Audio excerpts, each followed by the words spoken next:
nating pag-aralan ay about spiritual corruption.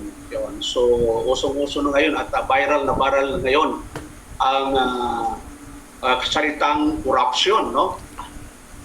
Yan ay secular word. Yung corruption ay viral, television, internet, lahat ng technology. Ang laman po ay corruption. Pero wala po yung mga corruption sa mga blood control, sa anumang klaseng corruption. Ay nauna na po ang spiritual corruption. Siyempre po yung ating pag-aralan ngayon. At dito po sa ating binasa, so yung pinaka-background dito, yung kaya sumulat ng ating kapatid na apostol na Pablo sa Iglesia ng Galatia upang sila'y i-correct o itama yung kanilang posisyon na yung ibang mga mananampalataya ay gustong bumalik doon sa batas ni Moises, no? Batas ma-convert. Kaya kung ating babalikan lang, ang sabi ni Apostol na Pablo nga dito sa verse 1, marvel that you are soon removed from him that called you into the grace of Christ unto another gospel. Sa pagkatagalog, ako'y namamanga na kay dali ninyong nagsilipat sa ibang ebanghelyo. So may binabanggit si Apostol na Pablo na ibang ebanghelyo. Buhat sa tumawag sa inyo sa biyaya ni Kristo, which is not another but there be some that trouble you. So mayroong mga nagkakaroon ng nagsisiligalig doon sa mga mananampalataya doon sa Galatia. Ang sabi doon na nag-iibig na pasamain ang ebanghelyo ni Kristo. So yun po ay panahon pa lang ni Apostol na Pablo ay mayroon na pong gustong pasamain yung totoong ebanghelyo ng ating Panginoong Kristo. Kaya ito po yung warning ni Apostol na Pablo dito po sa Galatia chapter 1 verse 8 na sabi doon, but thou we or an angel from heaven preach any other gospel unto you than that which we have preached unto you, let him be accursed. Datapwat himat kami o isang anghel na mula sa langit ang mangaral sa inyo ng anumang ebanghelyo na iba sa aming ipinangangaral sa inyo ay matakwil. So inulit po niya sa verse 9, as we said before, to say, I now again, if any man preach any other gospel unto you than that you have received, let him be accursed. So, ito yung encouragement ng ating kapatid na Apostol na Pablo sa mga mananampalataya. Kasi sa panahon pa lang niya, first century po ito na naglaganap na po yung mga nagngangaral ng tinatawag na ibang ebanghelyo. At lalo na sa ating kapanahunan, talagang libo-libo na po yung mga relihiyon na nagpapalaganap ng ibang ebanghelyo. Hindi na totoong ebanghelyo. Parang sariling ebanghelyo nila. So, punta po tayo sa natin mga kapatid, yung tinatawag na the corruption of the message. Yung tinatawag na distorted truth. Yung katotohanan, binabaliktad po ng mga ngaral na iba ang layunin, kaya nangangaral. So itong first natin, teksto natin, makita natin ito ay panahon ng ating kapatid na Apostol Pablo. Na kung titin nga po natin, yung tinatawag na perversion of the gospel. Yun ang binasa natin sa verse 6 to 7. Ito po yung tinatawag na nag-pervert o nadumisan o na nilayo doon sa tuotong katotohanan yung gospel. Yun ang sinasabi dito ng ating kapatid na Pablo na maliwanag, marvel that you are soon removed from him that called you. Kaya kung babalikan din po natin yung Galatians chapter 3, no? Tinan po natin ang pamanig din po na ating kapatid na apostol na Pablo. So, medyo kung maano natin yung reaction dito ng ating kapatid apostol Pablo, sabi niya, Apollos Galatian, who had bewitched you that you should not obey the truth before whose eyes Jesus Christ had been evidently set forth crucified among you. O mga mangmang na taga Galatia, sinabihan na po ng Panginoon, yung mga mananampalataya sa Galatia, mga mangmang na taga Galatia, sino ang mga nagsigayuma sa inyo? Nasa harapan ng inyong mga matay si Jesu Kristo na napako sa krus ay maliwanag na inihayag. Yun, so tapos sa verse 2, this only would I learn of you, receive you the Spirit by the works of the law or by the hearing of faith. Tapos sa verse 3, are you so foolish? Having begun in the Spirit, are you now made perfect by the flesh? Napakamangmang na baga kayo mga nagpasimula sa Espiritu, ngayon nagpapakasakdal kayo sa laman.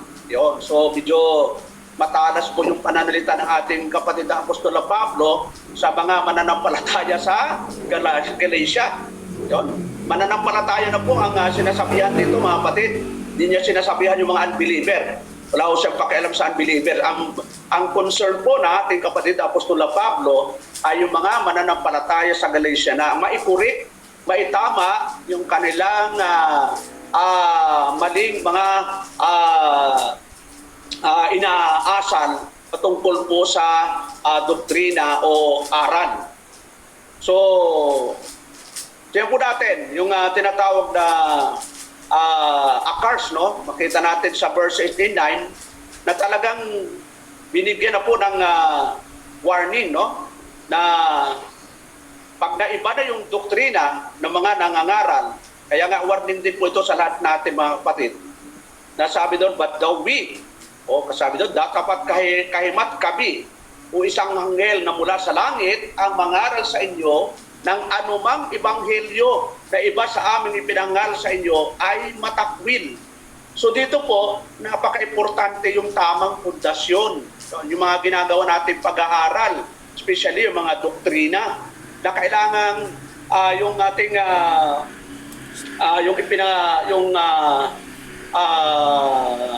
teksto nung Thanksgiving sa Muntinlupa, no? 1 Corinthians 3:11. Ang sabi doon, for other foundation can no man lay down, that is laid, which is Jesus Christ. Now if any man build upon this foundation, gold, silver, precious stone, wood, hay, stable, every man's work shall be made manifest, for the day shall declare it, because it shall be revealed by fire, and fire shall be every man's work of charity. So, yung pinakapunto dito, magandaan yung pundasyon talaga natin, talagang ang Panginoon at yung aral. Kasi maraming mga ngaral ngayon na naglabasan. Talagang marami rin mga Kristiyano at kahit primitive Baptist elder sa realidad ho ng ating pananampalataya sa ating panahon ay nahikayat ng ibang aral. Ito yung sinasabi ng Apostol Pablo eh. Hindi lang sa kanilang kapanahunan nangyari, kundi sa ating kapanahunan na kahit nandun na po sa katotohanan ay marami na pong nahikayat. Yun. So, kaya tibayan po natin yung ating pundasyon, ilagay po natin sa ating puso at sa ating isip at talagang i-aktwal natin sa ating mga buhay. So, pangalawa, the corruption of the motive, yun, deceitful motives. Sabi po ni Apostol Pablo, Philippians chapter 1, verse 15 to 16, some indeed preach Christ, even of envy and strife, and some also of goodwill. Tunay na ipinangangaral ng iba si Kristo sa kapanaghilian at sa pakikipagtalo at ng mga iba naman sa mabuting kalooban. The one preach Christ of contention, not sincerely. Not sincerely, hindi talaga sincero. Mga nangangaral, supposing to add affliction to my bonds. Ang isa'y gumagawa nito sa pag-ibig, palibhas ay nalalaman ako'y nakalagay sa pagsasalang galang ng Ebanghelyo. So, talagang yung corruption ng motibo. So, yung iba talagang hindi naman talaga for the glory of the Lord ang motibo para mangaral. At mamaya ma-expound pa natin kung ano mga dahilan kung bakit nangangaral itong mga nagdadala ng mga corruption sa iglesia. Kaya nga, may warning ang ating Panginoon, di ba? Mga false prophet, darating ng mga false prophet, false teacher, lahat ng mga false. Kaya nga mga false, may tinatawag na false church, o may false church, may false pastor, false teacher, o may false teacher, mga false believers po yan. Down the line na po yan. Parang networking po ang labas niyan. Kung mali yung puno, mali na rin po yung lahat. Down the line. So, sabi doon, sa a prophet drive-in ministry. So, ito po yung sinasabi ng ating kapatid Apostol Pablo. Kaya nagmi-ministeryo dahil sa gusto ng pakinabang. Sabi ng ating kapatid Apostol Pablo kay Timoteo, 1 Timothy chapter 6 verse 5, per verse, disputing of men of corrupt minds and destitute of the truth, supposing that gain is godliness, from just withdraw thyself. Now, pinapaalis ka doon sa mga taong ang gusto lang ay pakinabang. Sabi doon, pagtataltalan ng mga taong masasama ang pag-iisip at salat sa katotohanan na nagsisipag-akala na ang kabanalan ay paraan ng pakinabang. Yun, daming, ilan na ba ang religion sa buong mundo? Dito pa lang sa Pilipinas lalo na sa Mindanao, ang daming nagbuo ng grupo at ginagamit ang Biblia para sa pakinabang. Madali daw pagkakitaan ang pagbuo ng religion. At makita natin, pag binanggit mo isang malaking reliyon, yung founder, mayaman, mahirap, siyempre mayaman. Yun. Kung titingnan natin yung lifestyle nila, at siyempre yung grupo nila, mayayaman din. Kasi nga, yun ang motibo ay yung pansariling kapakinabangan. Nasabi ni Apostol Pablo, perverse, disputing of men of corrupt minds. Yung mga taong ito, mga corrupt minds Ano yun doon sa Tagalog? Masasama ang pag-iisip at salat sa katotohanan. Wow, salat sa katotohanan. Ano ba yung ipapangaral nila? Wala ko talaga sa lakay ng katotohanan. Na nagsisipag-akala. So ang akala nila na na ang kabanalan ay paraan ng pakinabang. So nawa lahat po tayo, hindi ho ganun ang motibo natin na ang pag-iibanghilyo ay hindi po paraan para yumaman.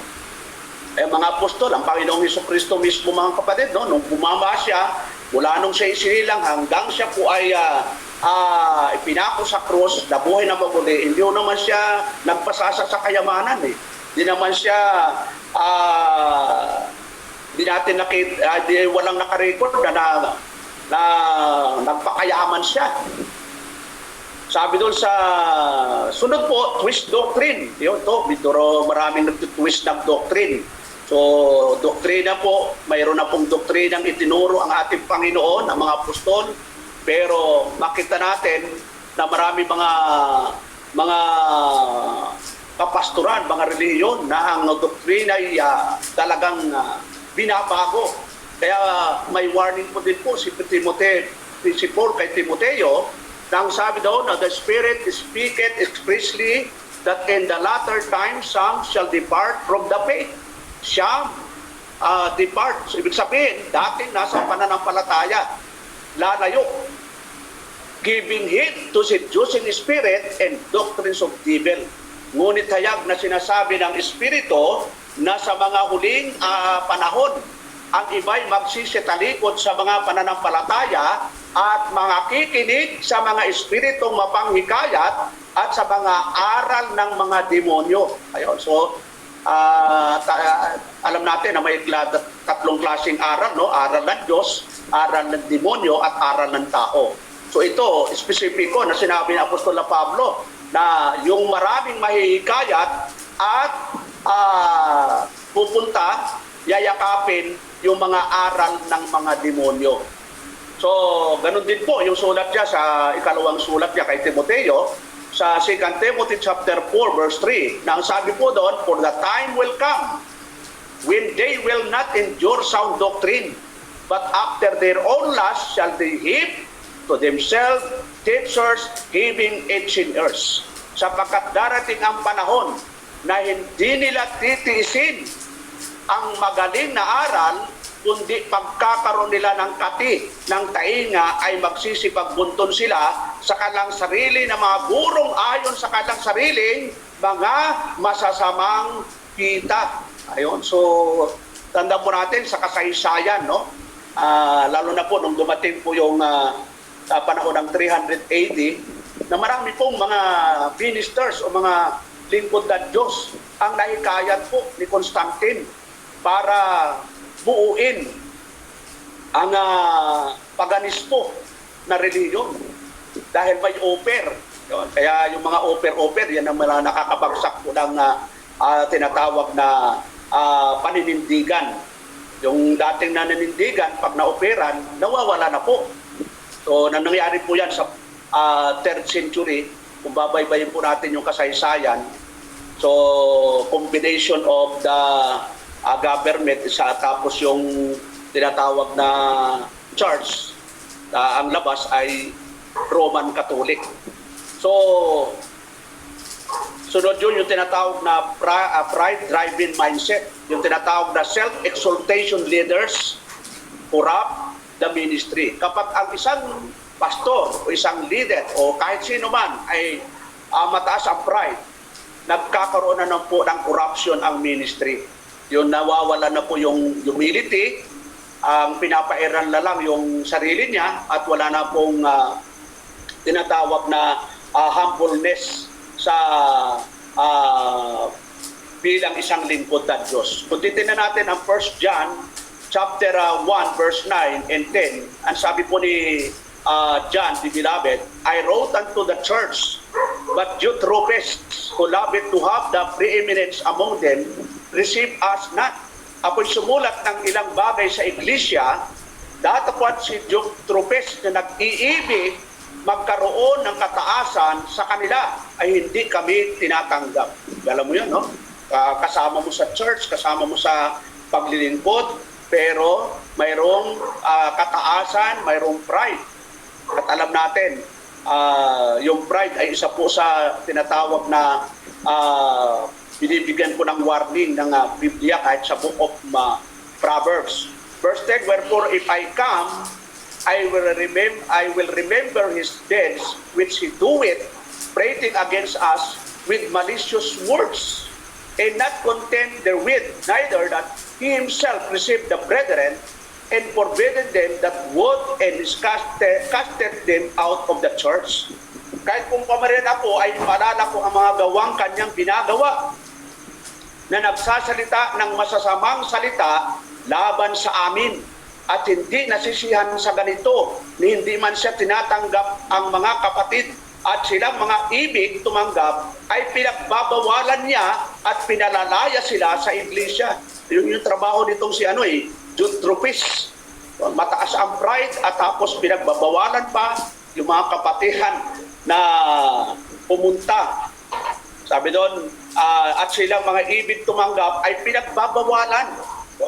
Talagang maraming nangyari po dito sa amin sa Cavite. May mga nakapasok po sa amin dati dito mga 2008, mga galing abroad na nagpunwari. Kaya nga kami talagang ingat na po sa ganung senaryo. So, the corruption of the method, deceptive practices. Yan na natin yung 2 Corinthians, mga kapatid. Chapter 2, verse 17. Ano pong sabi ng ating kapatid na Apostol Pablo sa mga mananampalataya sa Corinto? Siyempre, alam natin yung background ng Corinthian. Ito yung mga, sabi nga nila, napakaraming mga weakness. Pero maraming pastor ang dito rin kumukuha ng preaching. Hindi para gayahin yung kanilang mga kahinaan, kundi para makakuha tayo ng lesson kung ano ba ang dapat natin gawin sa mga kahinaang naranasan ng Corinthian Church. Tingnan natin, sabi ni Apostol Pablo sa mga mananampalataya sa Corinto, for we are not as many which corrupt the word of God, but as of sincerity, but as of God, in the sight of God, speak we in Christ. So, sa pagkaliwat sa Tagalog, sapagkat hindi kami gaya ng karamihan. So marami. Alam mo, karamihan, na kinakalakal ang salita ng Diyos. Alam mo yan, no? Kinakalakal ang salita ng Diyos, kundi sa pagtatapat at gaya ng mula sa Diyos, sa harapan ng Diyos ay nagsasalita kami para kay Kristo. Yun, kita mo, kung babaybayin natin, panahon pa lang namin ni Elder Bim, kasama namin si Elder Lopez. Pag nangangaral kami sa bus, hindi kami nangihingi ng abuloy. Pero may mga nagangaral sa bus, naghihingi ng abuloy. Kahit ngayon, sa bus, sa jeep, sa barko, nung nakasakay ako sa barko, pag-uwi ko sa Mindoro, may nangangaral po eh. Tapos kasunod doon, may supot. O lalo na sa bus, mula Tansa hanggang Pitex, abay may talagang may miga po na. Kasi baka hindi marinig eh. Yan yung mga grupo ni Perion. Yung mga nagtitinda naman ng mga ballpen, mga pastillas, mga candy, yan ang mga grupo ni Kibuloy. Yan. Dahil sa kaila may kuta yung mga kinukutahan nila, yung mga young people, dapat sa araw na ito makabinta sila ng ganito. At proven yan, talagang may nakausap akong isang member ng Jesus Christ, the name above all name, kay Kibuloy. Ganun talaga ang kanilang motivation sa mga young people. Kailangang dubaan sila, ang tawag doon ay pagsubok.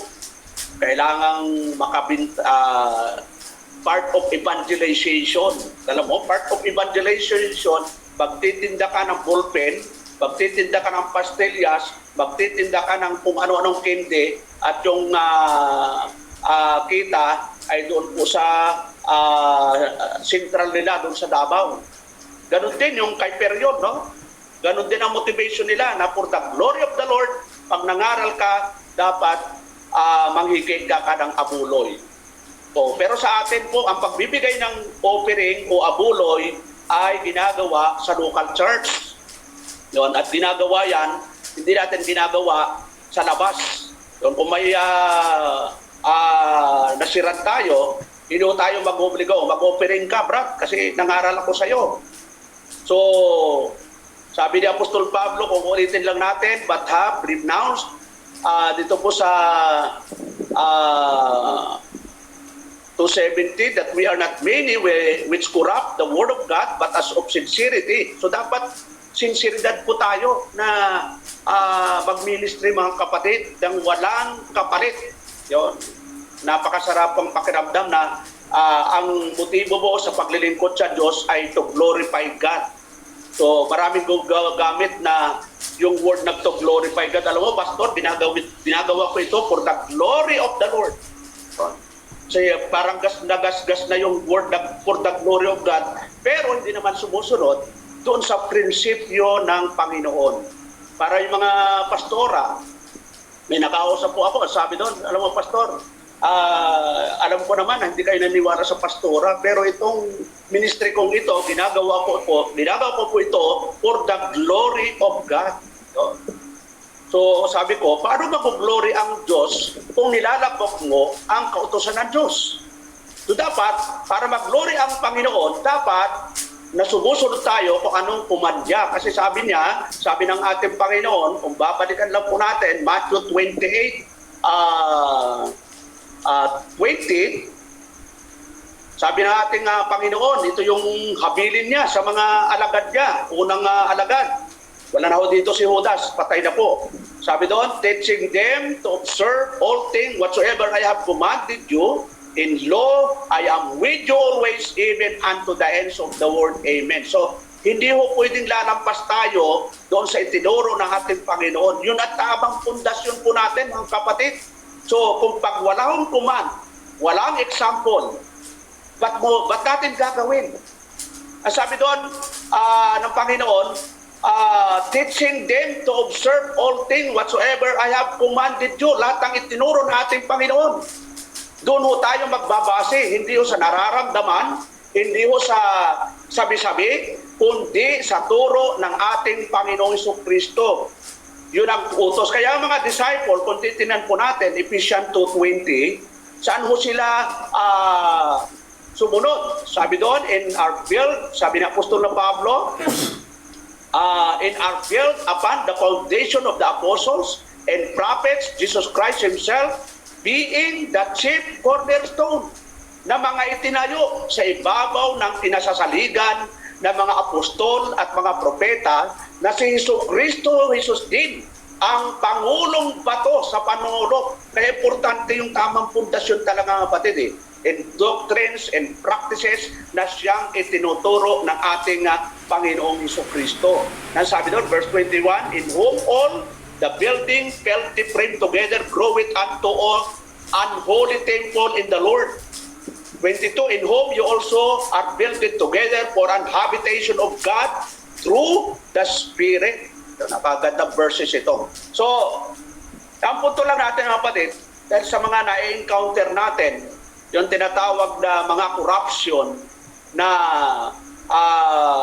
sa iglesia, sa iba't ibang iglesia, at iba-iba ring motibo yung nangyayari, kaya naglaganap yung corruption sa iglesia.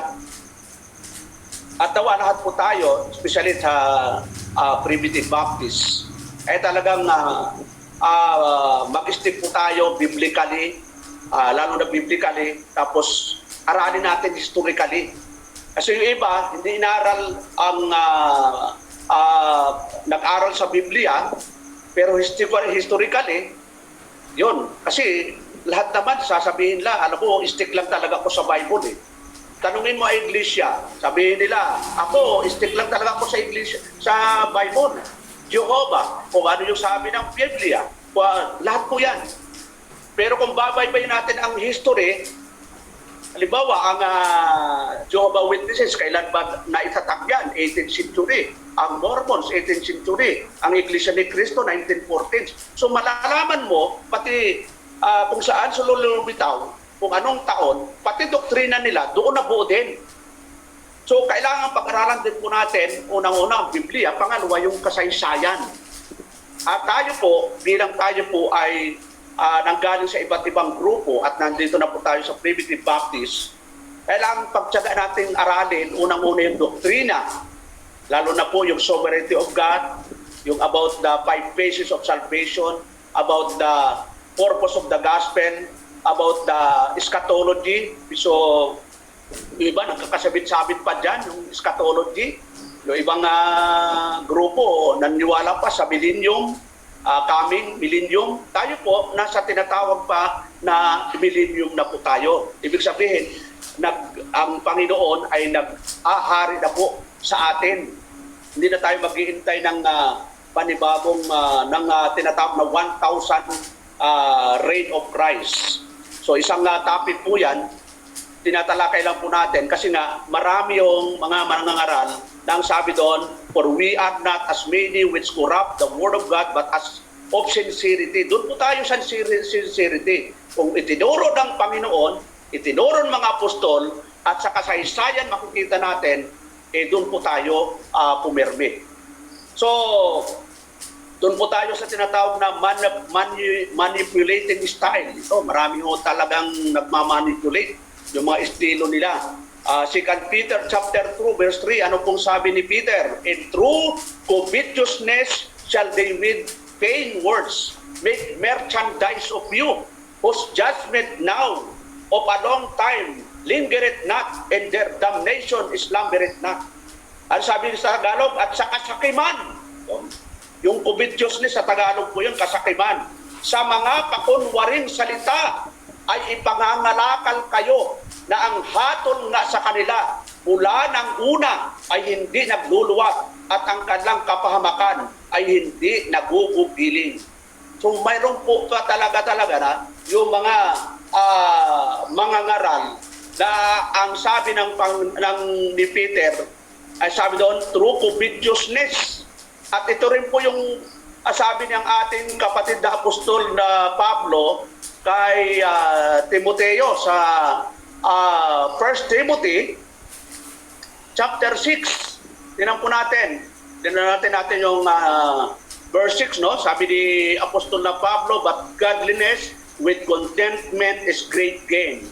Verse 7, for we brought nothing into this world, and it is certain we can carry nothing out.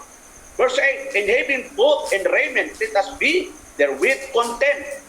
Verse 9, but they that will be rich fall into temptation, in a snare, and into manifoldness, and hurtful lust, which down thrown men in destruction and perdition. Verse 10, for the love of money. Sinong sinasabihan dito? Sinasabihan po ni Apostol Pablo, si Timoteo. Yun. Which, while some committed after, they have erred from the faith and purged themselves through with many sorrows. Sapagkat ang pag-ibig sa salapi ay ubat ng lahat ng uri ng kasamaan na sa pagnanasa ng iba. Sino kayang iba yon? Mga Kristiyano po yun, mga kapatid. No? Mga mananampalataya ay nangasingsay sa pananampalataya at tinuhog ang kanilang sarili ng maraming mga kalumbayan. So, mo, for the love of money, hindi masama ang pera, kailangan po natin yan. Nagpipray tayo, Lord, wala akong pambayad sa kuryente, wala akong pambayad sa internet, wala akong pambayad, hindi ho masama ang pera. Ito ay pwedeng makasagot sa pangailangan natin. Pero kung ang perang ito ay maglalayo sa atin sa paglilingkod, it's better na makontento tayo kung anong bigay ng Panginoon. Kung ang buhay mo spiritual ay nahahadlangan ng pagkita ng pera, is better na mag-pray ka, Lord, ano ba ang magandang pagkakitaan na hindi ako mahahadlangan sa ministeryo. Kasi kung nahahadlangan, hindi na kalooban yan ng Panginoon, mga kapatid. Yan ay kalooban mo lang, gusto mo lang, pero hindi nakakagustuhan ng Diyos. Ang maganda ho noon, mga kapatid, may trabaho ka, kumitikita ka ng pera, taas ng antas ng Diyos yung income mo, pero hindi nakakahadlang sa gawain ng Panginoon. At doon papasok yung sinasabi dito ng ating kapatid apostol na Pablo. Nasabi doon, but thou, O man of God, flee these things and follow up the righteousness, godliness. Ito lang dapat sundin natin eh. Righteousness, godliness, faith, love, patience, meekness. Tapos sa 12, fight the good fight of faith, late hope, eternal life, whereunto thou also called and hast professed a good profession before many witnesses. Tapos sa 13, ito maganda. I give the church in the sight of God, who quickeneth all things before Christ Jesus, who before Pontius Pilate witnessed a good confession, that thou keep this commandment without spot, unrebukable, until the appearing of our Lord Jesus Christ. Natuparin mo, sabi ni Apostol Pablo kay Timoteo, natuparin mo ang utos na walang dungis.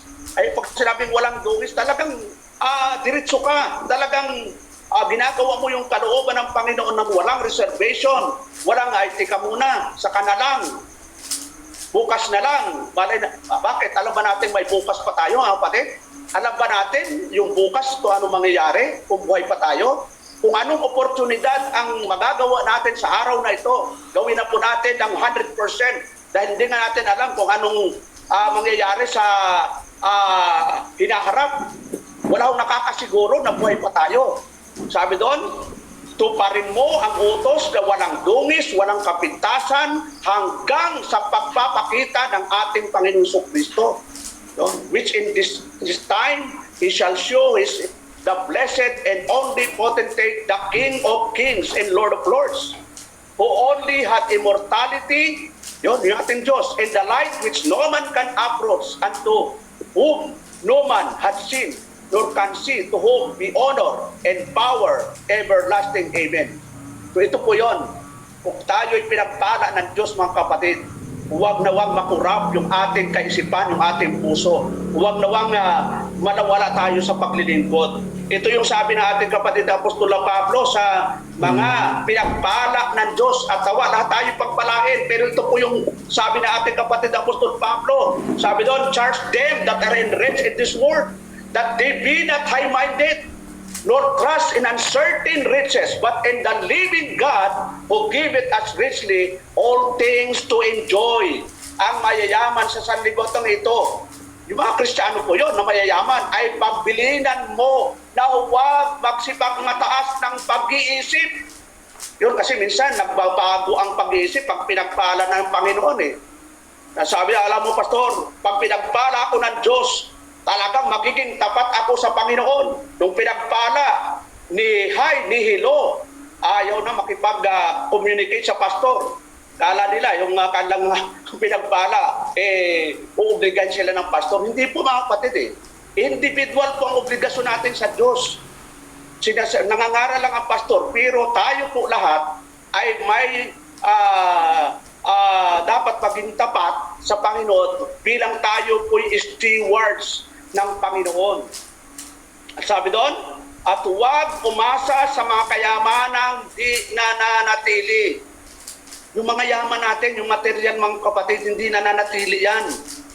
Pansamantala lang po yan. Kundi sa Diyos na siyang nagbibigay sa ating sagana ng lahat ng mga bagay upang ating ikagalak. So, ang kagalakang ito, resulta ito ng mga paggawa mo ng ayon sa kalooban ng Diyos. Kasi pag hindi ayon sa kalooban ng Diyos, ano mangyayari? Sabi ni ating kapatid Apostol Pablo, sabi doon, they have erred from the faith and first themselves through with many sorrows. Hindi ho kagalakan ang darating. Many sorrows. Maraming mga kalumbayan. So, kung kaya encouragement natin yon mga kapatid sa bawat mananampalataya. So, tingnan po natin yung tinatawag pong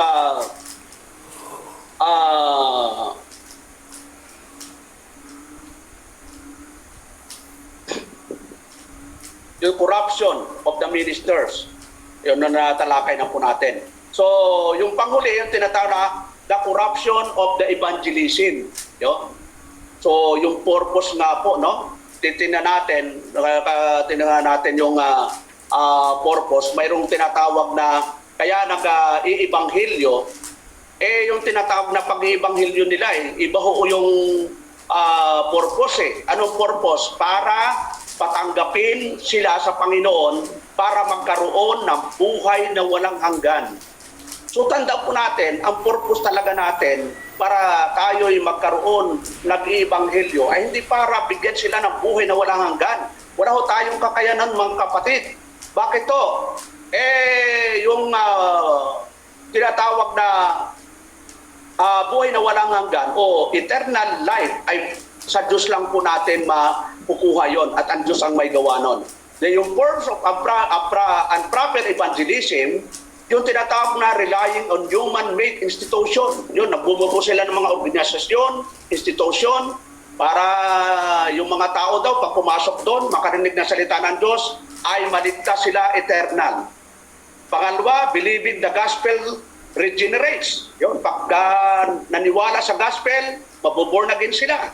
Yun, yung tinatawag na unproper evangelism. Pangatlo, assuming only evangelized people can be saved. Kung walang evangelization, walang maliligtas.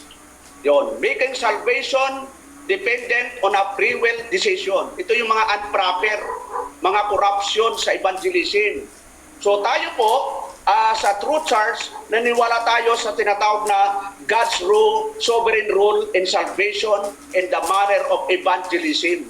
Kung titignan natin yung Ephesians chapter 4, verse 11 to 12, and He gave some apostles, and some prophets, and some evangelists, and some pastors, and teachers. At pinagkalooban niya mga iba na maging apostol at mga iba'y propeta, at ang mga iba'y evangelista, at mga iba'y pastor, at mga guro.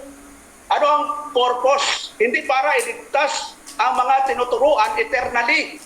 Kaya ibinigay yung mga lingkod ng Diyos, especially yung evangelista, pastor at mga guro, kasi yung propeta at mga apostol, hindi na sila nag-i-exist. Yung mga sulat na lang nila, yung mga isinulat nila, yun na lang ating binabasa. Pero sa ating kapanahunan, yung evangelista at mga pastor at guro, yun ho, ay siya ngayon ang nakikita natin sa mga local church. Ano ang purpose ba't mayroon ganito? For the perfecting of the saints. Mga banal na po eh. para maging matured yung mga banal. Ano po, for the work of the ministry, para i-prepare yung talagang gustong maglingkod sa Panginoon. Yung gustong magpagamit sa Panginoon, mga kalalakihan. Pag tinawag, sa natin dadalhin yan sa Bible school, mga kapatid. Wala na sa atin yung paniniwala na kailangan kapag ikaw ay nagpastor, ay kailangan mag-aral ka sa Bible school. Wala ho sa Biblia yon. For the edifying of the body of Christ. So, bakit tayo naniwala sa Bible school? Kasi nga, naniwala tayo na the church is the pillar and ground of the truth. Kung babalikan lang po natin ang sulat na ating kapatid Apostol na Pablo, dito po sa 1 Timothy chapter 3, verse 15. Ang sabi po na ating kapatid Apostol na Pablo, if I tarry long, that thou mightest know how thou oughtest to behave thyself in the house of God, which is the church of the living God, the pillar and ground of the truth. So yung training, yung discipleship, o yung mentoring, gagawin natin sa church, hindi sa Bible school, hindi sa mga seminary. Wala hong nakalagay na mag-seminary ka para magpastor. Pero ngayon, pag nalaman nila hindi ka tapos sa Bible school, talagang ang tingin sa'yo napakababa. Yun, ang tingin sa'yo, ano bang ituturo mo? Hindi ka nag-aral sa Bible school. Kaya kapag nang-aral ka, parang kang sigsag na para kang papunta sa Bagyo. So, yan ho ang kailangan nating makita, mga kapatid. So, sabi doon, alam natin na yung evangelization, wala ho tayong bahagi doon sa eternal. Kaya tayo ay nag-iibanghelyo ay para hanapin, sino po? Para hanapin yung mga tupa ng Panginoon, yung mga anak ng Diyos, mga born again na. Kapag hindi born again, hindi natin hindi sila makikinig. Sabi po ng John 6:44, no man can come to me except the Father which has sent me through him, and I will raise him up at the last day. So wala akong makakalapit kahit pilitin mo yan. Kahit tutukan mo pa ng Armalite yan, tanggapin mo si Kristo, pag hindi ka tumanggap, papaputukan kita eh. So sabi doon, no man. Wala talaga eh, walang tao makakalapit. So, yung ating pag-iibanghilyo, hindi para siya ay magkaroon ng buhay na walang hanggan. Kasi ang lumalapit kay Kristo ay mga born again na, mga spiritual alive na, spiritual regenerate na. Di tulad dati noon, kapag tayo yung nag-ibanghilyo, ang purpose natin, buhayin sila spiritual, at pag nakatanggap na sila, saka tayo magde-declare na ngayon, ikaw ay may buhay na walang hanggan. Ay kalapastanganan yun, no? Yung ginawa ng Diyos, ay tayo po aangkinin natin. Ang trabaho lang po natin ay ipangaral ang salita ng Diyos. Sabi ni Apostol Pablo, ako ang nagtanim, si Apollos ang nagdilig, pero ang Diyos pa rin ang nagpapalago. So, ano lang mga kapatid, focus lang tayo, no? Sa kung ano yung binigay na kapasidad natin o talento, gamitin po natin for the glory of God. Dito po sa 1 Corinthians 1:17, sabi ng ating kapatid na Pablo, for Christ sent me not to baptize, but to preach the gospel, not with wisdom of words, lest the cross of Christ should be made of none effect.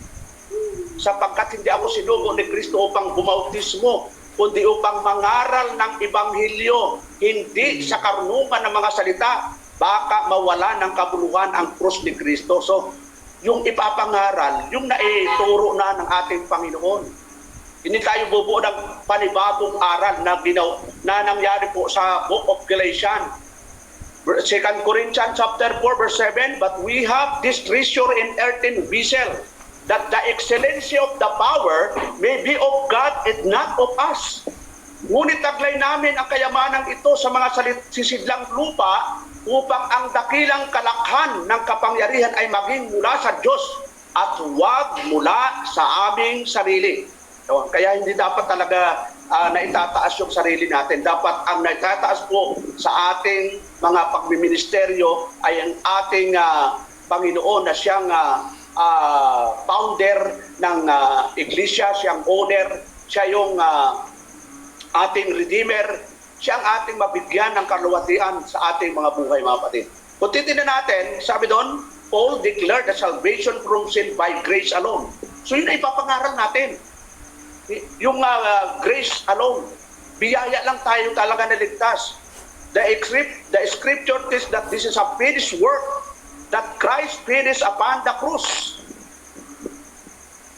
Hindi na ho tayo bubur. Si Kristo yung namatay para sa atin, pero dapat tanggapin mo ang ating Panginoon para maligtas ka. So wala ho sa Biblia yon. Kasi tapos na po yung ginawa ni Kristo, ang tawag po doon, the legal phase of salvation. So wala na ho tayong gagawin doon. Siya po ang tumubos. Walang taong pwedeng tumubos sa kasalanan na ginawa ng tao maliban sa ating Panginoon. He is the mediator between God and man. Ayon po sa 1 Timothy 2:5. Paul also taught in Galatians chapter 1 and 2 Corinthians chapter 3:11 that there was another false gospel. Kaya dito makita natin may mga false gospel na tinuturo. Sabi doon, perverted gospel teaches salvation from sin is ongoing work depend upon the action of men to complete. Dala mo yun? Para makumpleto talaga, kailangan, anong gagawin? Kailangan may action. So, yun po yung tinatawag na corruption and evangelism. So, last po natin mga kapatid, tinan po natin yung tinatawag na Paul endured a lot of preaching the gospel of Jesus Christ as he stated. Tinan po natin, 2 Corinthians 11:23. At malapit tayo magtapos. As the ministers of Christ, I speak as a fool. I am poor in labors more abundant in stripes. About measure in prison, more frequent in death of the Jews 5 times received I 40 stripes, save one. Thrice was beaten with rocks. Once I stoned. Thrice I suffered shipwreck.